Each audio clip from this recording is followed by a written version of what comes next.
Okay, ladies and gents, welcome to yet another video by the Asian Robot. Sorry, just trying to get a hair off my neck there.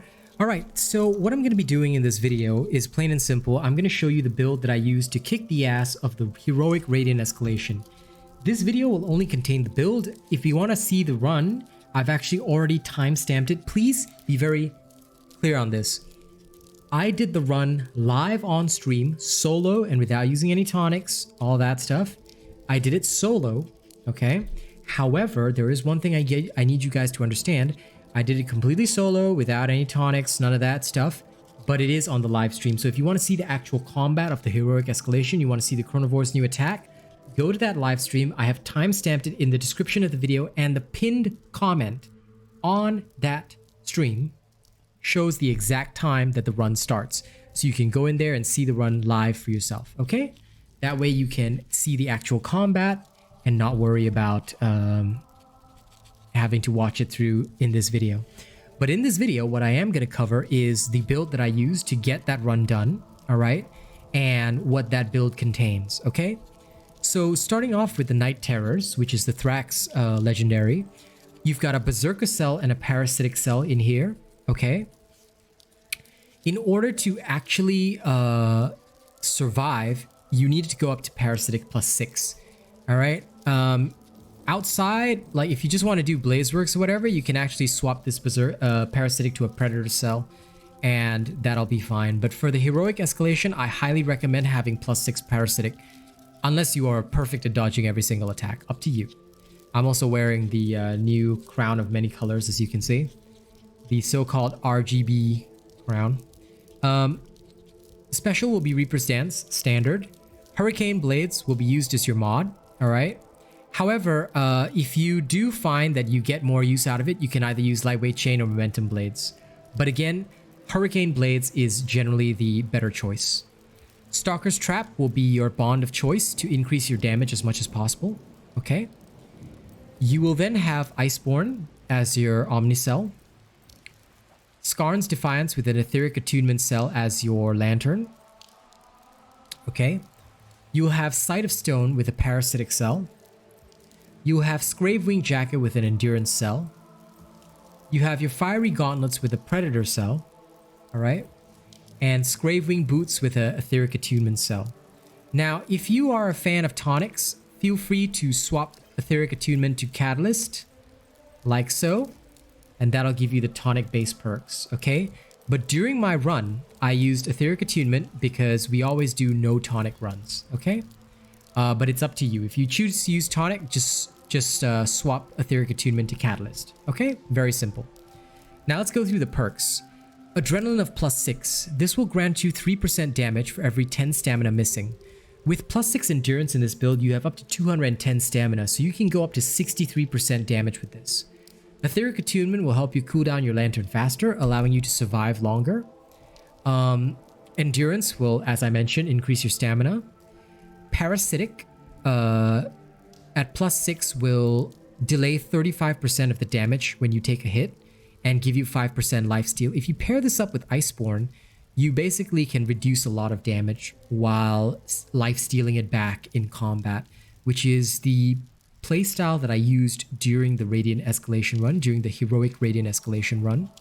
Assassin's Frenzy you cannot change as it comes with the Stalker's Trap bond, +3 Assassin's Frenzy right there. So changing this is impossible. If you break a Behemoth part, you get 15% attack speed for 20 seconds. It helps out a little bit. Berserker, now this is important, 20% extra damage, all right, in exchange for 150 max health. Predator, 14% bonus damage that is lost when you take a hit. So the more flawlessly you play, the better. But I put this here because it was the most damaging cell that I could put into the slot. So honestly, it's just there as an extra. But please do not swap it out because the 14% can really help when you haven't taken a hit yet. And Toughness is number 1 to counter the loss of hit points from Berserker.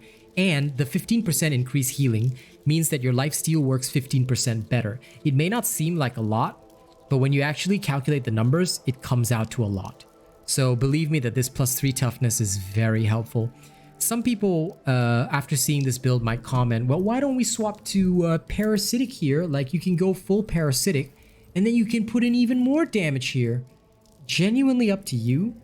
You can replace this parasitic with, like, fortress, or you want to add in more damage, you can. Honest to God, up to you how you want to customize this, but I personally believe it is better to have +3 toughness to match with the parasitic.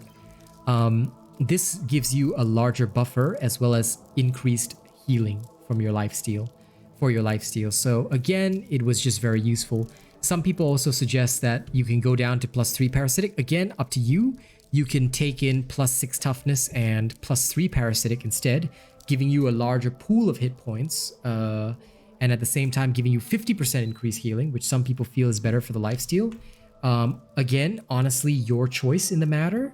I went with, the way I did it was with +6 parasitic, because I find the reduction helped me more than the pool of hit points.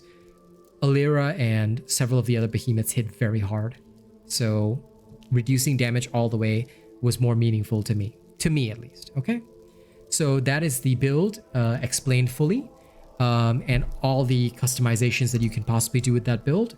If you guys want to see the heroic escalation run, please, please, please, dear sweet lord, go check out the stream. It is linked in the description of this video. It will be linked in the comment, the pinned comment of this video as well as the and when you visit that linked stream, please check the comment of that stream or the description of that stream. I put it there clearly for you guys. I timestamped the exact moment when I started the Radiant Heroic Escalation run, so you don't have to watch the whole stream. The whole stream is like 4 hours. I don't think you want to watch that.